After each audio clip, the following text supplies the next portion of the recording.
Tumekuja kuwatembelea wenzetu chuo cha maafisa wa magereza Ukonga.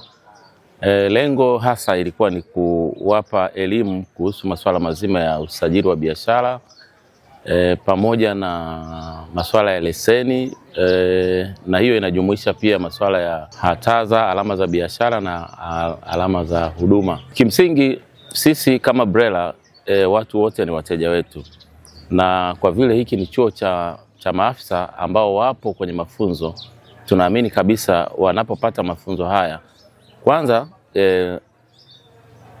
sisi sote tunaelekea katika retirement. Sasa ni lazima wapewe elimu za biashara, kwa maana kwamba wale wote ambao ama wanafanya biashara ama hawajawahi kufanya kabisa biashara, wasajili biashara zao. Lakini cha pili, waelewe umuhimu wa kusajili hizi biashara, kwamba biashara inatakiwa isajiliwe, na wao kwa vile bado wako kwenye utumishi wa umma, ni vizuri sana wakaanza sasa kufanya biashara kwa kufuata taratibu za kibiashara.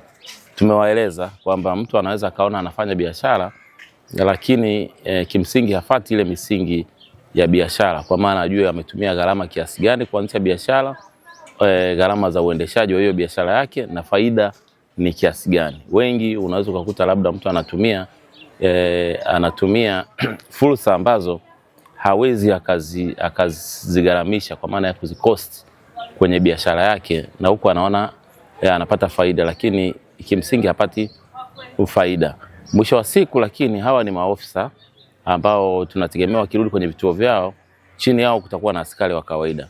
Hivyo tunaamini kabisa wanaporudi kwenye vituo vyao watasambaza elimu hii kwa askari wa kawaida, ili sasa na hawa askari wa kawaida wapate uelewa sasa ni nini ambacho BRELA tunakifanya kama taasisi katika kuhakikisha biashara hata zile ambazo sio rasmi wanaziingiza katika mnyororo wa kuzirasimisha, ili mwisho wa siku biashara zile ziweze kufuata misingi ya kibiashara. Kwenye kozi hii tumeona wapate elimu hii, na baada ya BRELA kukubali kuja kutoa elimu hiyo ambayo itawasaidia kama viongozi masuala yanayohusiana na kusajili shughuli za biashara, lakini kwenye miradi mbalimbali, ili wanapokuwa kwenye vituo vyao wasifanye miradi au kuendesha biashara kinyume na taratibu. Kwa tuna imani elimu hiyo itawajengea uwezo wa usimamiaji, lakini uanzishaji wa miradi mbalimbali, na hata kama baada ya kustaafu elimu hiyo wataendelea kuitumia, ili wanapofanya shughuli zote zinazohusiana na uwekezaji basi wafuate taratibu na sheria zinazoongoza shughuli hizo.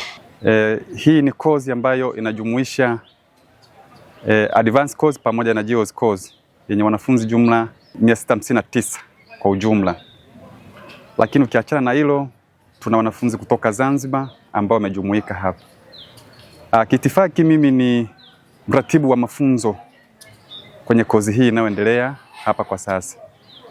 Kimsingi huwa tunajitahidi kuwaomba baadhi ya mashirika na watu taasisi kutoka nje kwa ajili ya kushiriki nasi kwa maana ya kutoa elimu. Mojawapo ni nyie BRELA. Tumepokea mafunzo mazuri kutoka kwa wakala anaoitwa BRELA. Ni wakala ambao unahusiana na usajili wa biashara mbalimbali na utoaji wa leseni. Tumejifunza mengi, lakini kikubwa zaidi ni umuhimu wa kusajili biashara mbalimbali na kusajili kampuni. Na wametueleza kuwa ada wala sio kubwa, kwa mwaka tu unatoa shilingi 5,000 kwa ajili ya kusajili. Kwa hiyo ni muhimu sana kuliko watu wengine wanakuwa na biashara zao au kampuni zao hazijasajiliwa. Kwa mujibu wa sheria, kampuni au biashara yoyote inatakiwa isajiliwe.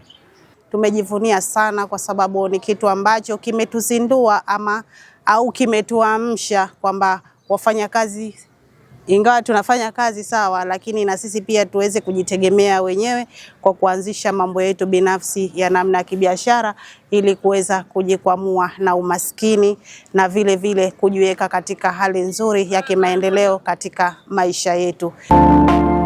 BRELA.